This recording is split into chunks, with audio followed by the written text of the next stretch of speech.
baik. Oke, 5 metode ya yang biasa digunakan untuk mengukur performance dan juga untuk mengatur ya performansi. Yang paling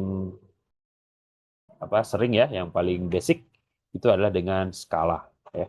Skala 1 sampai 5, skala 1 sampai 7 atau skala 1 sampai 10. Ya, dan dalam banyak kasus lebih cenderung ganjil ya, skala ganjil. Tapi sesungguhnya ada juga skala genap ya. Kemudian melakukan self evaluation ya, laporan evaluasi diri ya.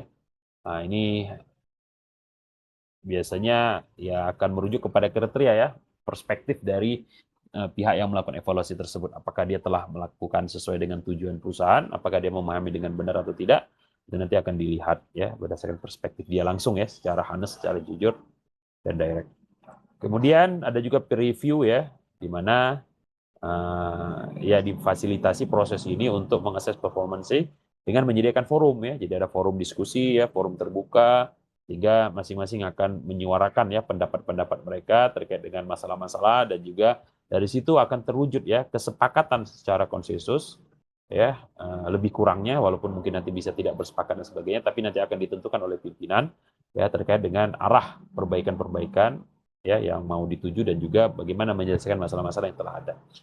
Bisa juga dengan duties and function checklist ya, jadi ada checklist, sudah melakukan enggak tugas ini, dan seterusnya. Dan ini biasanya di-establish oleh otoritas ya, baik unit, misalnya dalam unit yang menghandle sasaran mutu, atau unit terkait dengan penjaminan kualitas ya, ataupun misalnya ya dari manajernya langsung gitu, atau dari atasan langsung ya, yang akan membaca atau melihat bagaimana performance itu dilakukan. Kemudian ada juga dari performance management cohort ya, ini ada grup ya profesional ya ataupun organisasi yang punya common goal atau trait. Nah, jadi dia bikin cohort dari similar organization ketika melakukan proses manajemen plan. Jadi bisa mendapatkan masukan dari luar, dan dia juga bisa memberikan masukan kepada timnya atau koleganya ya dalam proses cohort ini. Kenapa? Karena mereka punya satu kepentingan ya. Oke, biasanya perspektif-perspektif yang dipakai ataupun tools-tools teknik yang dipakai itu adalah balance scorecard. Ya. Ini adalah perencanaan yang strategis dan juga manajemen performansi ya. Dan ini tentu adalah framework ya yang biasa digunakan oleh bisnis, terus government dan juga non-profit ya untuk menyelaraskan. Jadi proses penyelarasan pun akhirnya terjadi ya dalam proses performansi.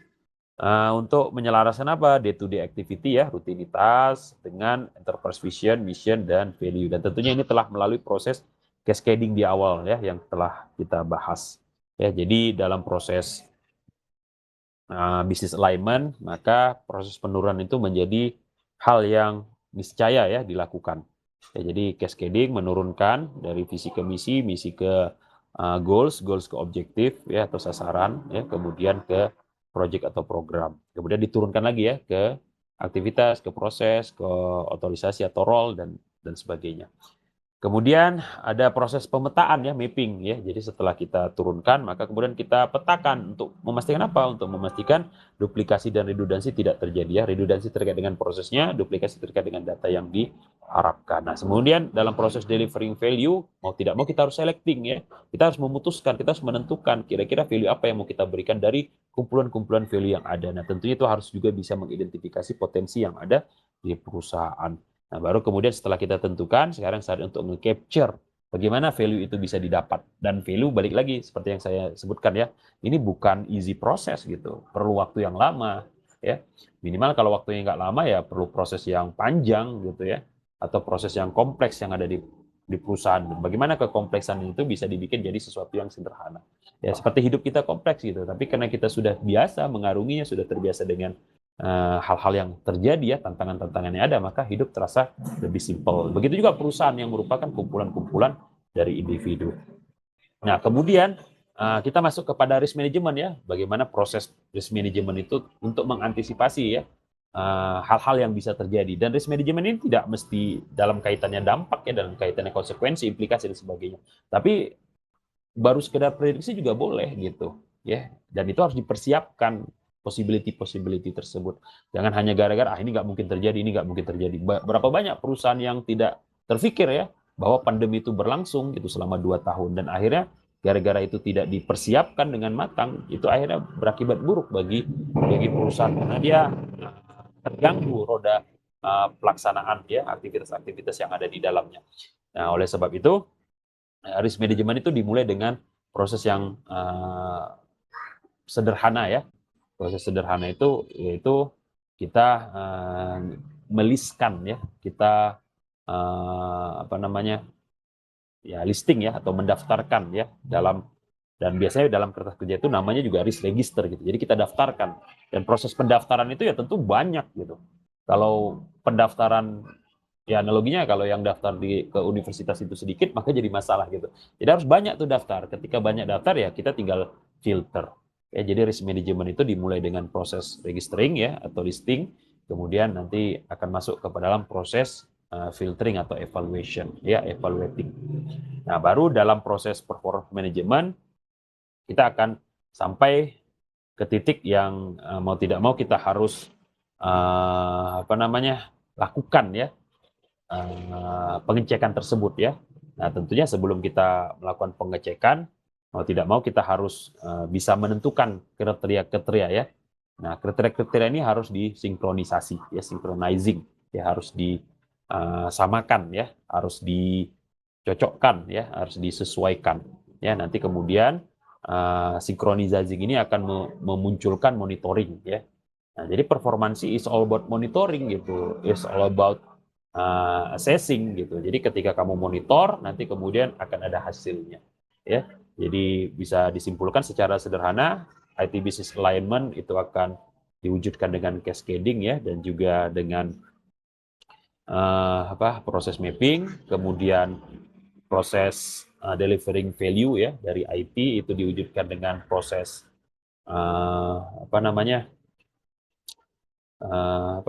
proses selecting ya, menentukan, dan juga proses terkait dengan capturing ya, menangkap, kemudian risk management ini terkait dengan proses listing ya, atau registering ya, listing, dan juga proses evaluating ya. Sementara dalam performansi dia hampir sama gitu sesungguhnya dengan risk management. Cuma bedanya kalau risk itu adalah see to the future ya, mengantisipasi atau kontrol terkait dengan preventif. Sementara performance management ini terkait dengan directing dan detecting ya. Mengarahkan dan juga mendetek, dan proses yang terjadi secara sederhananya adalah terkait dengan monitoring dan juga terkait dengan assessing ya, menilai. Oke, ada 5 objektif ya dari performance management.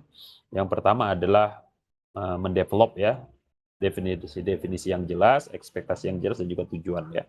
Kemudian meningkatkan engagement ya, partisipasi yang aktif ya dari karyawan. Kemudian mendevelop ya leadership dan juga coaching skill. Ya, harapannya ketika karyawan sudah memiliki kemampuan leadership, dia bisa menularkan atau dia bisa membantu ya karyawan-karyawan yang lain ya, ataupun nanti mungkin junior-junior ataupun karyawan-karyawan yang baru direkrut. Kemudian nge-boost ya, meningkatkan produktivitas melalui performansi yang ditingkatkan juga gitu. Kemudian adanya reward program ya, yang menghargai, yang mengapresiasi accomplishment ya, capaian-capaian dari pegawai. Nah, bagaimana dia diciptakan? Ya tentu harus melalui proses preparation, proses penelitian, organisasi, dan juga proses perencanaan yang baik. Ya. Nah, balance scorecard metodologi ini didevelop ya untuk private sector, tapi dia juga potensi untuk mengimprove ya government performance bahkan dalam tahap yang lebih tinggi. Nah, fundamental difference antara public dengan private ya sebenarnya tidak terlalu menjadi permasalahan. Yang terpenting adalah bagaimana balance scorecard ini bisa dimanfaatkan semaksimal dan juga seoptimal mungkin. Oke, govern performance life cycle. Nah, ini contoh misalnya adanya transparansi ya, result yang diharapkan. Tentunya ini bisa tercapai kalau ada result dulu gitu. Kemudian kita akan menganalisa eksekusi dari budget dan juga perencanaannya ya. Dan ini terkait erat ya dengan proses reduce the cost ataupun unnecessary things. Kemudian performance framework ada di sini ya. Jadi performance menjadi source baik dalam proses analisa ataupun perencanaan secara transparan, dan ini akan ditindaklanjuti berdasarkan objektif yang ada ya. Objektif itu pasti akan terkait dengan kebijakan dari atas ya, dari presiden, dari DPR dan sebagainya. Kemudian ada financial framework ya, yang dijadikan juga sebagai landasan untuk performance framework, dan ini juga akan menindaklanjuti dari macroeconomic framework. Oke, perbedaan ya antara private dan public sector balance scorecard, ada 4 ya fundamental perbedaan ya dalam struktur public sector dan private sector balance scorecard. Yang pertama ya mission alignment, ini pasti akan berbeda ya. Perusahaan ya tentu cari profit gitu, tapi kalau government tentu mereka lebih mengutamakan layanan ya, layanan masyarakat, dan seringkali layanan itu pasti akan mengurangi profit gitu ya, proses hambur-hambur duit lah. Tapi penghamburan duit itu atau membuang duit itu memang bisa dirasakan langsung ya kepada masyarakat ya, misalnya pemberian subsidi ya. Nah, ini berbeda dengan insentif. Kalau subsidi pemberiannya itu tidak berdasarkan performansi, beda dengan insentif. Insentif berdasarkan performansi, walaupun sama-sama memberikan ya kelebihan-kelebihan. Nah, jadi perbedaan itu ya. Sementara perusahaan tentu lebih menonjolkan profit ya. Ya walaupun mungkin dalam banyak kesempatan bisa saja interchangeable, tapi tujuan akhirnya ya adalah profit. Kemudian budget ya, bagaimana budget itu disediakan ya untuk alokasi-alokasi tertentu ya. Tentunya ketika ada dana sisa, maka perusahaan akan berusaha segimana mungkin supaya dana sisa itu bisa dioptimalkan ke proyek-proyek yang yang bisa juga meningkatkan ya performansi ya. Sementara kalau jadi sifatnya lebih kepada internal ya, dana sisa digunakan seoptimal mungkin untuk internalisasi. Sementara kalau pemerintah tentu lebih mengedepankan eksternalisasi gitu. Jadi bagaimana dana sisa itu bisa dimanfaatkan untuk eksternal ya, kepentingan-kepentingan eksternal. Kemudian customer perspektif. Nah, customer-nya saja sudah berbeda ya. Marketnya saja berbeda ya. Kalau customer yang ada di perusahaan tentu dia mau mencari solusi ya dari problem mereka ya. Tentu ya kalau di pemerintahan juga sama ya, masyarakat pasti akan mencari solusi dari permasalahan mereka. Tapi permasalahan apa ini? Ya, kalau di customer perusahaan ya tentu masalah sehari-hari yang sifatnya egoistik atau individual. Sementara kalau di pemerintahan ya terkait dengan government relationship dengan citizen, maka masalahnya terkait dengan masalah umum ya, publik, seperti kemiskinan ya, seperti misalnya ketidaktertiban ya, seperti misalnya masalah keamanan ya, dan lain sebagainya. Kemudian dari sisi finansial juga sama ya. Nah, tentu kalau perusahaan dia urusannya dengan orang-orang yang memang memiliki duit gitu, yang bisa memberikan juga kontribusi ya. Tetapi dalam pandangan government relation ke citizen tidak semestinya ya masyarakat itu memberikan kontribusi kepada pemerintah ya, seperti misalnya dalam kasus mereka-mereka yang cacat ya, maaf ini ya, ataupun kasus ODGJ ya, orang-orang yang mengalami gangguan mental ya atau gangguan jiwa dan lain sebagainya.